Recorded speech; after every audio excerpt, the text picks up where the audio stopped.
I used to think time was something I had in abundance, something I could spend carelessly, and somehow still have enough left over for the life I kept postponing. But the truth arrived quietly, not as a warning, but as a realization that settled into me one ordinary day. Life isn't just short in years, it's short in moments we actually feel. And if I wanted to live long, I had to stop measuring my life by time and start measuring it by presence, intention, and depth. The step 10, the least obvious but where the shift began, was noticing how I spent my hours. Not in a dramatic, life-altering way, but in the small, forgettable stretches of time, scrolling, waiting, drifting. One evening, I caught myself losing an hour to nothing meaningful, and instead of dismissing it, I paid attention. That awareness became the first crack in my autopilot.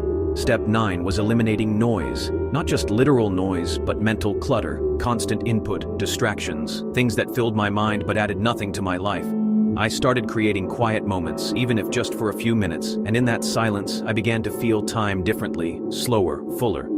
Step 8 was saying no. I had spent years saying yes to things that drained me, thinking I was being agreeable or responsible, but I realized every unnecessary yes was taking time away from something that mattered. One day, I declined an invitation without guilt, and instead spent that time on something meaningful, and it felt like reclaiming a piece of my life. Step 7 was prioritizing experiences over routine comfort. I broke patterns that kept my days predictable but forgettable. Taking a different route, trying something new, even small changes made my days feel less repetitive and more alive. Step 6 was taking care of my body, not out of obligation, but out of respect for the life I was living. Moving more, eating better, sleeping properly. These weren't just health decisions, they were time decisions. Energy expanded my days in ways I hadn't expected. Step 5 was investing in relationships. I started being more present with people, really listening, engaging, showing up. A single meaningful conversation began to feel more valuable than hours of distracted interaction, and those moments stayed with me longer than anything else.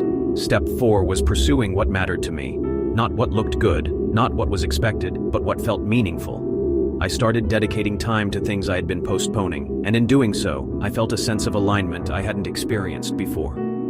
Step 3 was letting go. Of grudges, regrets, unnecessary weight I had been carrying. I realized how much time I had lost holding on to things that didn't serve me. Releasing them didn't change the past, but it freed my present. Step 2 was gratitude. Not in a surface-level way, but in a deliberate, daily awareness of what I had. I began to notice moments, small, quiet, easily overlooked, and appreciate them. That shift didn't add time to my life, but it expanded how deeply I experienced it. And then there was step 1, the most important, the foundation of everything, presence. Fully being where I was, in the moment I was in, without constantly reaching for what was next. This was the hardest and most transformative shift. It required intention, practice, and patience. As I began to live this way, something changed. Time didn't actually slow down, but it felt richer, more substantial. Days that once blurred together began to stand out. Moments became memories instead of passing unnoticed. I stopped feeling like life was slipping past me and started feeling like I was inside it. And what surprised me most was that living long had nothing to do with adding years. It had everything to do with expanding moments, deepening experiences, and being fully present for the life I already had. In the end, I realized that life being short isn't something to fear, it's something to respect. It's a reminder that time is valuable not because of how much there is, but because of how we choose to spend it.